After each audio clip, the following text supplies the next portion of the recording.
يا مساء الفل، زهقانة بقى من الطبخ. هنعمل مع بعض النهاردة سندوتشات البطاطس السوري اللي ما بيختلفش عليها اتنين. جربوها، حلوة جدا جدا لغدا بقى لعشاء. لو انتي بتشتغلي لطلاب المدارس، انضف واوفر واحسن من اكل الشارع بكتير.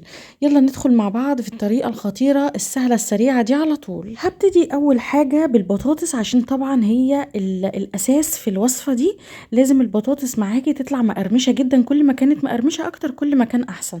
في الزيت عندي نزلت ببطاطس مقطعاها صوابع لحد ما خدت اللون الذهبي الفاتح جدا، يعني استوت نص تسوية كده.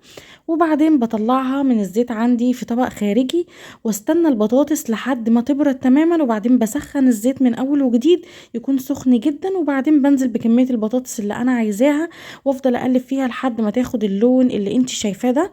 وبعدين بحط عليها شوية من بهارات البطاطس اللي انا عملتها معاكم في فيديو سابق قبل كده. التركة دي بتخلي البطاطس تطلع معاكي مقرمشة جدا، وكمان بيبقى لها نكهة وطعم مميز قوي. هبتدي بقى اجهز التومية بتاعتي. عندي هنا 3 معالق كبار مليانين من النشا. في طاسة صغيرة حطيت فيها نص كوباية كده من المية، وبقلب كويس جدا لحد ما النشا بتاعتي تدوب في قلب المية اللي انا ضفتها.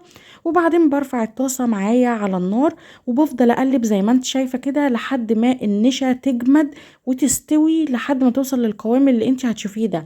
لازم تمسك كده في قلب بعضها. طبعا سبت النشا على جنب لحد ما تبرد تماما وتمسك في بعضها زي ما انت شايفة كده. بضيفها بقى في الكبة بتاعتي. حطيت معلقة كبيرة مليانة من اي جبنة كريمي يكون طعمها حلو، طبعا لان انا ما عنديش مايونيز.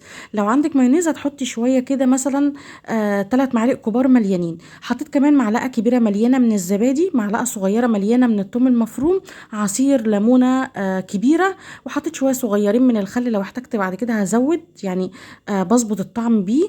وحطيت شوية صغيرين من الملح، وبضربهم في الكبة مع بعض كويس جدا. وبتتحكمي في القوام بتاع التومية بمعلقتين كبار من اللبن مثلا ولا حاجة، لو حبيتي تخفي القوام بتاعها. وبعدين حطيت في الاخر شوية صغيرين من زيت الزيتون او الزيت العادي، يعني ما يعادل كده ربع فنجان، مش كمية كبيرة. اول ما بوصل للقوام اللي انت شايفاه ده ببتدي اظبط الطعم، لو حبيت اضيف شوية ملح تاني او اضيف شوية خل او شوية ليمون، يعني على حسب ما انت بتحبي المزازة اللي في التومية عاملة ازاي. وبتكون جاهزة معايا بالشكل اللي انت شايفاه ده، وبتطلع حلوة جدا جدا، وبترمي معاكي كمية يعني محترمة، بتعمل معاكي سندوتشات كتير قوي. جبت بقى العيش السوري بتاعي وحطيت شوية كده من التومية اللي احنا عملناها مع بعض بعد ما ظبطت الملح بتاعها، وبفردها شوية كده في قلب الساندوتش. وبعدين بضيف شوية كده من الجبنة الموتزاريلا، وممكن تحطي جبنة رومي، حطي اي جبنة، وممكن تعمليه من غير جبن خالص، بيكون حلو جدا. التومية اصلا بتدي طعم مميز جدا للساندوتش ده، وهي الاساس في الوصفة مع البطاطس. حطيت شرايح كده من الخيار المخلل، وده انا عاملاه في البيت. وبعدين حطيت البطاطس اللي انا عملتها معاكم. كل ما كانت البطاطس رفيعة كل ما بتديكي قرمشة في الساندوتش حلوة جدا. ابتديت الم بقى السندوتش وبلم الطروف اللي من الجنب زي ما انت شفتي كده، عشان لما اجي الف السندوتش الحشوه بتاعتي ما تقعش منه. وبيكون جاهز عندي. عندي بقى طاسه او جريل، حطيت فيها معلقه كبيره مليانه من الزيت، استنيت الطاسه تسخن كويس جدا.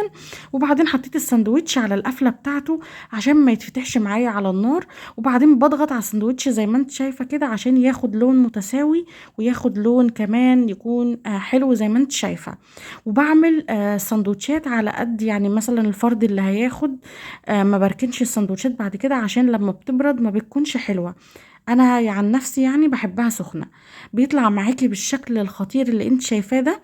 طبعا حجمه كبير، انضف واحسن، وانت عارفة انت عاملة ايه في بيتك لولادك ولجوزك بقى. سندوتشات دي تعمليها الساعة 12 بالليل، الساعة 2 بالليل، غدا عشاء زي ما انت عايزة. جربوها، مميزة وطعمها حلو جدا، واشوفكم على خير ان شاء الله في فيديو جديد.